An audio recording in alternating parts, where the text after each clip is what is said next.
Hi everyone, Mary Margaret here. If you are new to my channel, if you are not, welcome back. I really need to go do some homework, so this will be hopefully a brief video, but I wanted to pop in because I was tagged by Annika from Inking Your Thinking.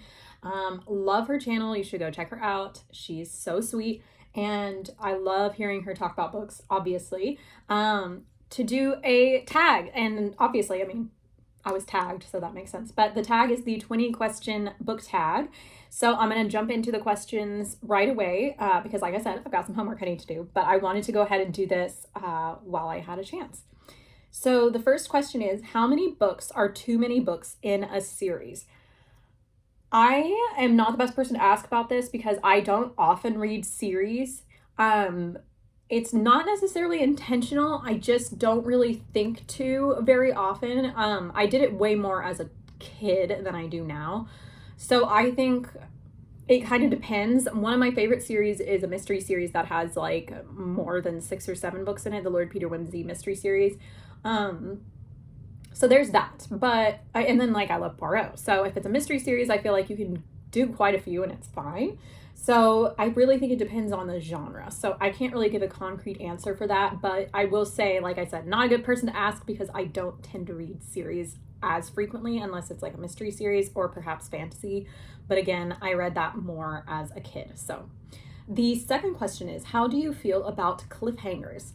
I love cliffhangers because I feel like I am the kind of person who, if I love a series or I love a story, in like a TV show or something like that, I tend to want to save it to watch or read later because I'm like, oh, I'll just leave it for later. And I've talked to Kara from Wild Book Garden about this a lot. Like, we do the same thing where if we love an author or we love a series or something like that, we save the books to read later when we just feel like we want to. And I mean, it's not that we don't want to earlier, it's just we want to save it for later. And it doesn't really make any sense because we know we're going to love it. So I don't know where that mentality comes from, but basically I like cliffhangers because they kind of force me to continue instead of just saving it for later so that I actually finish the thing. Like I said, I don't read that many series, but when I do, I like a cliffhanger because it helps me just immediately jump into the next book instead of saving it indefinitely. So I like a good cliffhanger. They're good. Hardcover or paperback? I actually prefer, for the most part, paperback because I like the texture of it. I like my books to be floppy. And then also, when it comes to hardcovers, I always have trouble with the dust jacket. Now, I know a lot of people take the dust jacket off when they're reading the book, but I like to look at the dust jackets. So I don't really want to take it off when I'm reading it. So I end up dealing with it sliding up and down a lot, and it frustrates me. So I do like a pretty hardback book. I don't have a problem with them, but I will say if I have a choice and it's not like a brand new book that I have to wait for it, I will typically get a paperback just because they look great to me, and I actually like the loved spine look where the spine is kind of cracked. So and as someone who buys quite a few used books, it doesn't bother me if it looks used.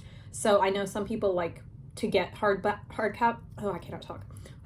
books because they won't get messed up as easily. But it's not really something I'm that concerned about. So I would say probably paperback for the most part. I don't have anything against hardcover, but I just gravitate more towards that. I just realized I got paint on my hand. I was cleaning my desk off before I was starting filming, and this is where I paint. And I was like, what is that on my hand? It's pink paint. Oops. So the fourth question is favorite book. That is a really difficult question to just slip in there. My default answer when people ask me is usually The Blue Castle by Ellen Montgomery. And the reason I say that is because it's probably the one I have reread the most of any of the books that I love. I have quite a few books that I would count as favorite books, and you can check out my Goodreads and look at some of my lists there. I think I need to update my favorites list though. But any of the books I have rated like 4.5 to 5 stars, I would count as a favorite book. But just based on how many times I've read it, I would say The Blue Castle by Ellen Montgomery, which I've talked about before. It's just got so many wonderful things in it, and I love the writing style, I love the story, I love the characters. I really feel like it's just one of the coziest and most escapist books that exists, and I love the characters in it so much, and it's just got so many great quotes in it, and every time I read it, I enjoy it. So I feel like that's a mark of a particularly good book. So I would just say that, although I have other favorite books as well. Question 5, least favorite book. That's really tricky. I actually can't really think of one off the top of my head. Usually if I really hate a book, I don't finish it anymore because I'm like, life is too short. So I'm like, why am I spending time on this nowadays? I used to be really bad about like not finishing books and being like, oh, gotta finish it. So I would struggle through it. But now I'm like, no. So I'm looking at my Goodreads really quickly. I have my computer here. That's what I keep looking down at. And I'm gonna look at the books that I have on here and see what my lowest rating is. And I'll just tell you that because I feel like that'll be a good reflection of one of my least favorite books, right? I don't dwell too much on books I didn't like. I will say one of my most recent least favorite books that comes to mind is Daphne du Maurier's House on the Strand, which was extremely disappointing because I love Daphne du Maurier for the most part. Like, I've never really come across anything by her that I disliked, and it was masterfully written. It was very well written, but I really hated everything about it. So that was very disappointing, and I think that's part of why I know that's why I gave it a very low rating, which was about 2 or 2.5 stars, if I recall correctly. So it is taking longer than I thought it would to find my lowest rated book. I need to update my Goodreads catalog because apparently I did not do a very good job of organizing this. Oops. Let's see. I think I'm almost there. Here we are. Page. Okay. House on the Strand was the first one that came up. Another one was a mystery I read when I was in college called The Archangel Project. It's a mystery I got from the library. I don't know why I read it. It was not great. And then I didn't care for Girl Boss. That might be a controversial opinion. That was one of the other books I really did not care for when I read it. Some of these are really controversial, so maybe I just won't continue. If you're curious, just look at my Goodreads. 2 stars is like, it's got some merit, but I'm just not a huge fan.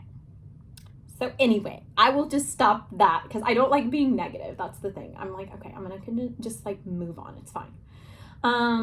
Love triangles, yes or no? So again, I was talking to my friend Kara from Wild Book Garden and my friend Julia from Shakespeare and Such, like 2 different conversations, although we talk about this quite a bit, about love triangles. And Julia is more of a fan of love triangles than either I or Kara are, I think. I would say that's a safe thing to say. But I'm not opposed to love triangles. It's just that I tend to pick the wrong love interest, which is what Kara and I have in common. And so we're rooting for the person who's going to get left behind in the dust. And so more often than not, I would say no, but it depends. I was talking with Julia about how if it's 2 people who care about each other and are mature in the love triangle as they compete for the third person, I'm fine with that. I think the immature, like, I don't like you because you like this person, that whole thing, I'm not a huge fan of that. I'm kind of over it. I know some people really enjoy that, but to me, it just is frustrating. So it depends would be my answer. I'm very non-committal, apparently. So question 7, the most recent book you just couldn't finish. I actually talked about this book in my previous video when I was talking about what I'm reading right now. I have it down here. Hold on a second, I will grab it. It is this book, The Mermaid and Mrs. Hancock. I heard so many people saying how great this book was, and I was listening to the audiobook of it, and I just cannot get into it. Also, this paint is going to drive me crazy. I'm so sorry. Gouache paint comes off with water, but I don't want to go rinse my hands right now. I made it to like chapter 9 or 10 of this, so about that far. And I just decided I'm going to just stop reading it. I was given this book by someone who didn't want it anymore, so I don't feel too bad donating it. But I was so excited because I'd heard really good things for years. The cover is beautiful, and it's set in a time period that I'd usually enjoy, but I just don't want to finish it. So yeah, that would be my answer for that question. That's unfortunate, right? So let's see. Question 8, a book you're currently reading. So, yes. A book I'm currently reading is, well, I'm reading a lot of books because y'all know me. I read a lot of books at the same time. So I am just now starting a book that was recommended to me by Kara, and it's called The Magnolia Sword by Sherry Wood, I believe is the name. I'm going to double check. It's on my bed. Oh my gosh, Sherry Thomas, not Sherry Wood. I don't know where I got that from. But it is a Mulan retelling, and from what I have remembered people saying is that it is much more accurate to the original legend of Mulan. And I've always loved Mulan in general. I just think it's a really cool story. So I started that today and I am loving it. So as soon as I finish my homework, I'm going to be focusing on reading that a lot. The other thing I'm reading is Why Didn't They Ask Evans, the Agatha Christie mystery they made a new adaptation of recently. I remember loving the old adaptation back when I was in high school. I watched the one that's from like the 80s or something. And I loved the actors because they were in Tommy and Tuppence as well in the 1980s. And so I remember liking the story, but when I watched the adaptation, I enjoyed it, the one that's directed by Hugh Laurie that just came out. But I honestly could not figure out what happened at the end. I was so confused. And so I decided I needed to just read the book and clarify what was confusing me. So I'm enjoying that a lot so far. It's very funny. The next question is question 9. The last book you recommended to someone. I think, what was the last book I recommended to someone? I don't know. I'm kind of recommending books all the time.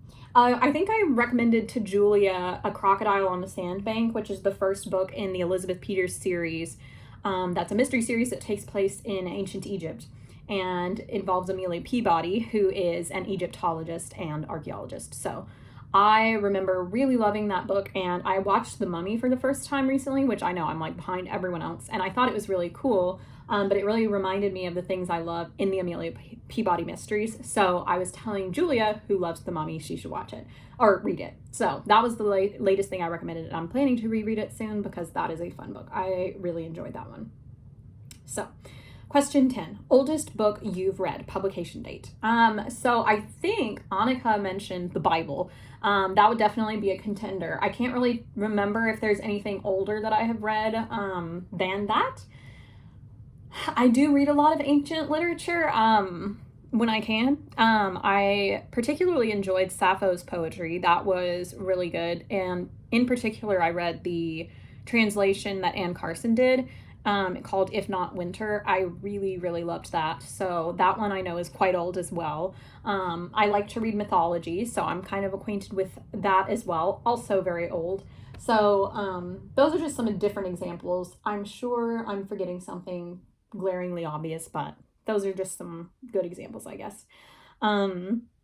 Newest book you've read. So I think probably the newest one I have read or that I'm currently reading is the one I was talking about last video that's called Comeuppance Served Cold by Marion Deeds. It's a 1920s mystery set in Seattle with magic kind of mixed in.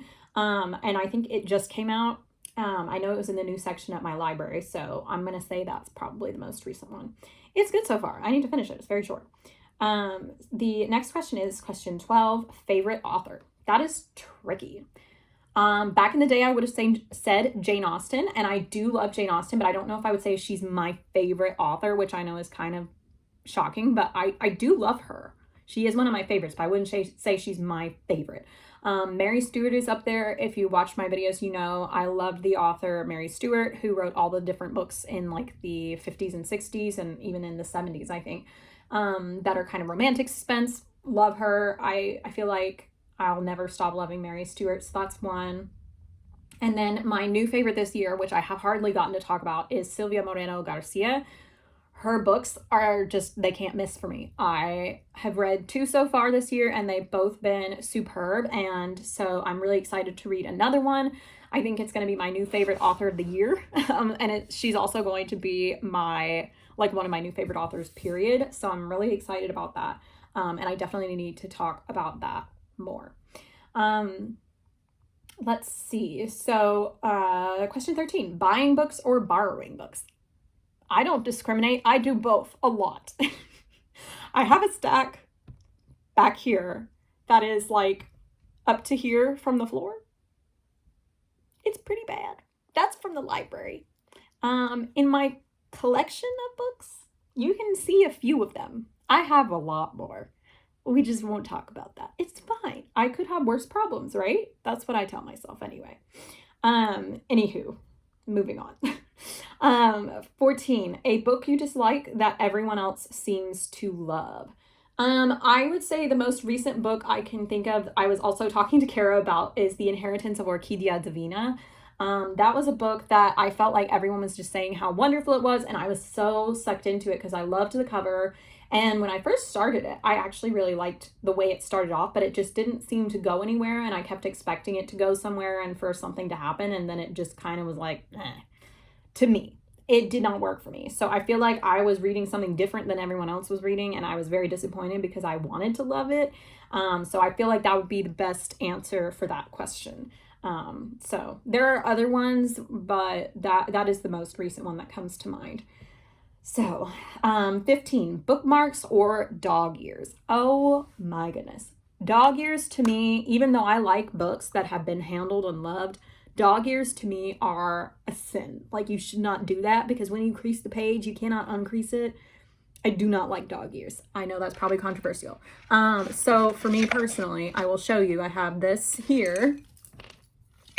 This is a little sculpture, which Daisy, if you're watching this, thank you. I love this so much. She gave it to me.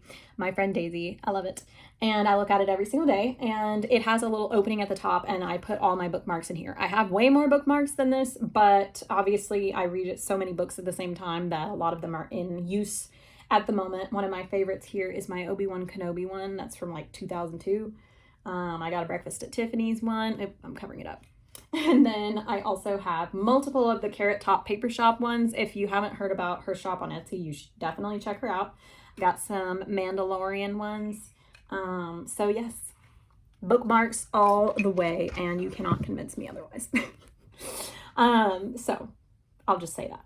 16, a book you can always reread. I feel like I said this already with the Blue Castle, so that is one, but there's another one that's kind of a silly book, and it is Time Enough for Drums. And I say it's silly because it's kind of got some silly components to it. The plot is not silly.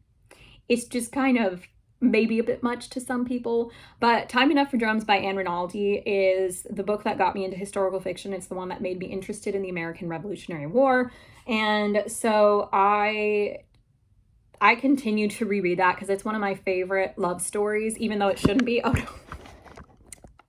my camera fell. Even though it shouldn't be one of my favorite love stories, because there's some parts about it that are a little bit interesting. I loved that as a teenager, and to this day, it's a comfort read for me. I go back to it all the time. I love it. Forgive me, my camera just doesn't want to stay. So that's one I go back to reread a lot. Oh my goodness. This is my phone telling me I need to stop talking. That's what's happening right now. So the next question is, can you read while hearing music? The answer for that would be yes, but it can only really be non-lyric music. So like instrumental, whether that's classical music, soundtracks, or in some instances I can do opera, because if it's a different language, it doesn't distract me as much. But for example, I cannot listen to Carmen because I know enough French to where it distracts me because I'm trying to translate it while I'm reading, and that's just distracting. I can't do that. So it kind of depends. It depends on the opera. So for the most part, I would just do instrumental, but I will say lately I've been gravitating more towards doing sounds like white noises that are more like rain and things like that, just because it's a little bit less distracting. So yes, I can, but not with words for the most part, unless it's opera. And then the next question, 18. One POV or multiple POV. So POV means point of view. I think overall I prefer one point of view. There are some examples or exceptions to that. I do sometimes like getting multiple points of view, but I feel like it is very hard to do a good job with it because so many people will try to write from a perspective of someone that's completely different to who they are as a person, the author. And it just comes off glaringly obvious that you are not that character, and it just doesn't feel authentic. It doesn't feel organic. And so it tends to be not my favorite. It's kind of the same as when you read two different timelines where you start getting comfortable with one timeline and then you get jumped to another one. With the different perspectives, if it's done where it's switched too frequently, it just is disjointed to me and kind of jerks you out of the narrative in a way that's not conducive to actually enjoying it. Just for my brain personally, which is kind of ironic because I'm usually like squirrel jumping all over the place. But when I'm reading, I don't really like getting yanked out of one point to another. That being said, if I'm as big of a fan of a series as I can be, like, you know, sometimes I'll enjoy reading like a short story of one of the characters' perspectives. But I think having that mystery, especially if there's like a love story or something, having the mystery about like what that person is thinking kind of adds another layer to it. So that's what I would say about it. Question 19, do you read a book in one sitting or over multiple days? One sitting. I have not done that since I was in middle school, if that. I rotate books. I'm juggling them all the time. Multiple books, and y'all know this about me if you're on my channel. If not, now you do. I rotate books all the time. So the answer to that question is no. I do not sit and finish a book in one sitting. It just does not happen. So it would usually be over multiple days at the least. Usually it's more than that. It's several weeks, but that's just how I read, and I've kind of reconciled myself to that. So, but yeah, I cannot read a book in one sitting. I do not have the attention span for that. 20, who do you tag? So I'm going to double check the person I want to tag. I don't think she has done this. Let me double check though. There is a channel that I have just absolutely fallen in love with. I love her videos so much. She is such a sweetie. And I really don't think she's done this tag. So I'm going to go ahead and say that's who I'm tagging. And if she's done it already, she can just ignore me. But that channel is Road Reads. I have just loved her videos so much. She's so lovely.